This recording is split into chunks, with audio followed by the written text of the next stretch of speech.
1920年，北京大学有个刚要毕业的学生叫邓中夏，他父亲给他在北洋政府农商部谋了个官职，但邓中夏说：“我不做官，我要做人民的公仆。”公仆就是大众的长工。不肯做官的邓中夏去了一个地方叫长辛店。长辛店在北京城外20公里，有个京汉铁路的大厂，3000多个铁路工人。邓中夏想去告诉这些工人一个道理：你们才是这个世界上最了不起的人。1920年春天，他带着一群穿长衫的北大学生站到长辛店娘娘宫门外的高台上开讲。台下工人围过来，听了没一会儿就散了。邓中夏很纳闷，去请教厂里一个识字的工人史文斌。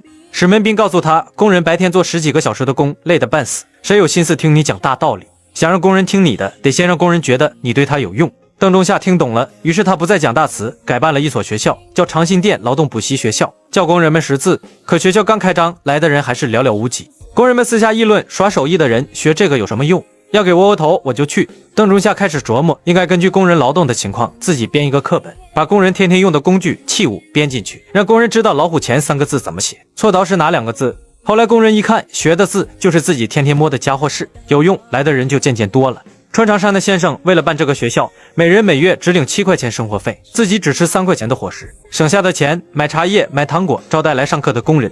工人有病找他们讨药方，工人家里闹祖坟也找他们评理，工人想给老家写封信还是找他们代笔。一来二去，他们慢慢处成了一家人。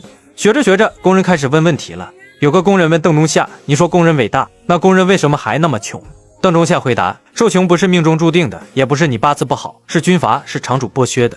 我们穷是这世界上最大的不合理。工人又问，那怎么办？邓中夏说，一堆沙子是散的，可用石灰和水一掺就粘到一块了。5个人团结是只虎，10个人团结像条龙，100个人团结起来就是一座泰山，推也推不动，摇也摇不动。1921年5月1日，长辛店1000多个工人头一回自己走上街头游行，他们手里举着5颜6色的小旗，旗上写着几个大字：工会成立了。长辛店点着的这把火很快就烧遍了全国。从1922年1月到1923年2月，短短13个月，全国大大小小的罢工100多次，参加的工人30万以上。这是中国的工人头一回成规模的为自己站出来。香港的海员罢工只万工人齐心，整个香港的航运瘫了。紧接着湖南、湖北、上海、唐山，一座城接一座城，一个行业接一个行业，发工的汽笛此起彼伏，这股势头最后汇成了一条最粗的洪流，就是铁路工人。那时候铁路是命脉，一条铁路瘫了，一大片地方的兵粮货全得跟着停摆。所以铁路工人一旦攥成拳头，那力量比任何行业都有威力。而当时全中国最长最要紧的一条铁路叫京汉铁路，从北京到汉口1200公里，纵贯直隶、河南、湖北3省，是连着华北和华中的大动脉。沿着这条铁路，从北边的长辛店到南边的江岸，10几万工人，一个厂挨一个厂。早就在共产党人的组织下建起了一个又一个工会。到1922年底，京汉铁路沿线已经建起了16个分工会，万事俱备，只差最后一步，把这16个散落的分工会合成一个统一的、更有力量的总工会。1923年2月1日，在郑州开一个大会，正式成立京汉铁路总工会。要成立总工会，绕不开一个人，这个人就是吴佩孚。京汉铁路就在他的地盘上。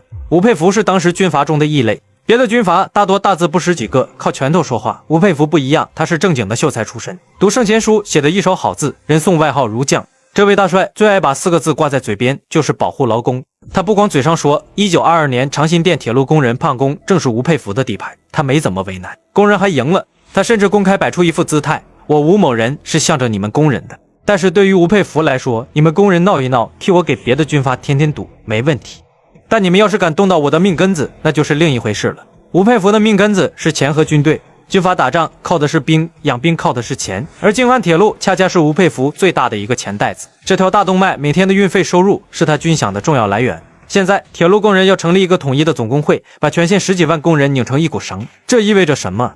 意味着从今往后，这10几万工人想让这条铁路停，他就能停。一个能随时掐断他钱袋子的组织，正在他眼皮底下一天天长大。这是吴佩孚绝不能容忍的，而且吴佩孚身后还站着人。他这一系的军阀背后是英美的支持。京汉铁路上本来就有洋人的利益，工人闹大了，惊动的不只是吴佩孚，还有他背后那些人。于是到了1923年2月1日，郑州。这一天是京汉铁路总工会成立大会的日子，全县16个分工会的代表，还有从各地赶来道贺的来宾都到了郑州。可就在开会前几天，吴佩孚变了脸，他下了一道命令，不准开会。命令一层层压下来，郑州的军警占了会场，堵了代表住的旅馆，摆明了就是不让这个总工会成立。这个总工会是全县10几万工人盼了1年多，筹备了1年多的东西，凭什么说不让开就不让开？ 2月1日这天，代表们从四面八方硬冲破军警的封锁，涌进了会场。地点是当时的郑州普乐园。会场里挂起了一块京汉铁路总工会大匾。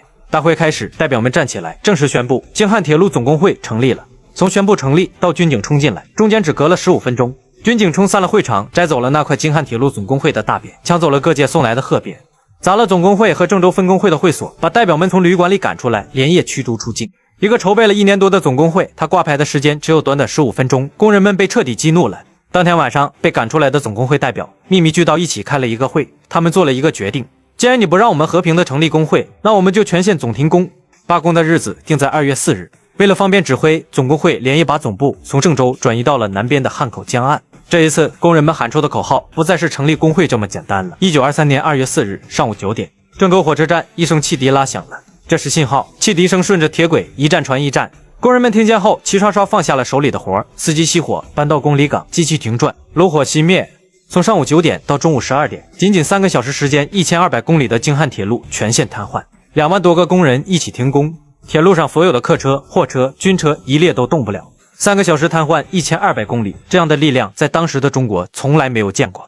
本来以为这样能够等来谈判，结果到了2月7日，吴佩孚彻底不装了，他撕下了保护劳工那块招牌，调集了2万多军警扑向京汉铁路沿线，北边的长辛店，南边的江岸，中间的郑州，同一天同时动手。动手的方式是设局。在武汉湖北的督军萧耀南放出话来说要调解工潮，请工会代表到江岸来谈判。就说对方肯谈了，代表们就动身前往。可这谈判是个圈套，代表们走在半路上，早已埋伏好的军队随时准备开枪。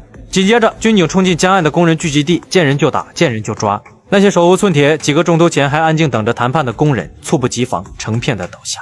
事后清点，这一场前前后后52名工人牺牲，300多个民工人受伤，40多名被抓进大牢，上千名被通缉流落他乡，连死去工人的家属都没能幸免，家被洗劫一空。这就是震惊中外的2起惨案。而这一天最惨烈的一幕发生在当天深夜，江岸车站那里有一个人被绑在了电线杆上。这个被绑在电线杆上的人叫林祥谦，时年31岁，他是江岸分工会的委员长，一名共产党员。他是福建人，家里穷，10几岁就进了马尾船厂当学徒，学的是钳工。后来到江岸机场做工，干的也是最普通的活。他性子直，看不惯工头欺负人，常替工友出头，一来二去，工人都服他。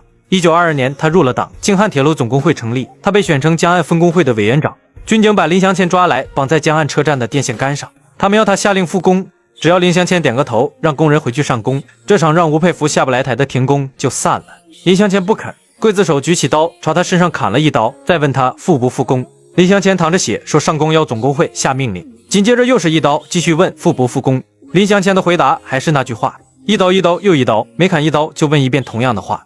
他被砍了7刀，浑身是血，人已经快不行了，可他从头到尾只有一句话：我的头可断，工是不能上的。那一夜，大雪落在江岸车站，落在这位31岁的钳工身上。8天之后，1923年2月15日，武昌又倒下一个人，他是一名叫施洋的共产党人，在武汉是位有名气的大律师。按理说，凭他这身本事，本可以给有钱人打官司，挣大钱，过体面日子。可施洋偏不，他专给穷人打官司，给工人打官司，很多时候都不收钱。工人有了冤屈，受了欺负，头一个想到的就是去找施律师。工人们管他叫劳工律师。京汉铁路的工人要成立总工会，请的法律顾问就是施洋。2起惨案，军阀要抓的除了工人领袖，也有他这个替工人撑腰的律师。2月15日，武昌刑场，施洋被押上去，行刑的枪响了，一枪他没倒下，他站着冲着周围喊了起来，又是2枪打进他的身体，身中3弹。倒下之前，施洋喊出的是4个字：劳工万岁。16年后，1939年的延安纪念2期的大会上，毛主席讲起了施洋。他说，施洋同志的牺牲证明了中国共产党是工人阶级自己的政党，是最保护工人阶级利益的。军阀的2万条枪，工人赤手空拳，这仗没法再打下去了。2月9日，京汉铁路总工会下了一道命令：复工。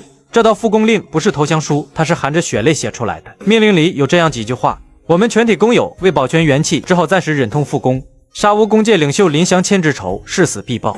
从1922年到1923年，那场轰轰烈烈的100多次罢工的工人运动高潮，到这里被这2万条枪硬生生地摁了下去。全国的工会一个接一个被查封、被捣毁，工人领袖一个接一个被抓、被杀、被通缉。中国的工人运动从最高处一下子跌进了低谷。彼时的中国共产党痛定思痛，连续发出几份文件。1923年2月，中国共产党就发出文件，为吴佩孚惨杀京汉路公告工人阶级与国民书。劳动组合书记部也接连发出告全国工人书和警告国民书，揭露吴佩孚的面目，号召全国工人和民众联合起来打倒军阀。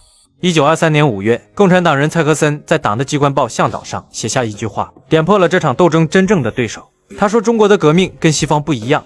殖民地国民革命运动的特性就是一面打倒国内的封建势力，一面反抗外国帝国主义。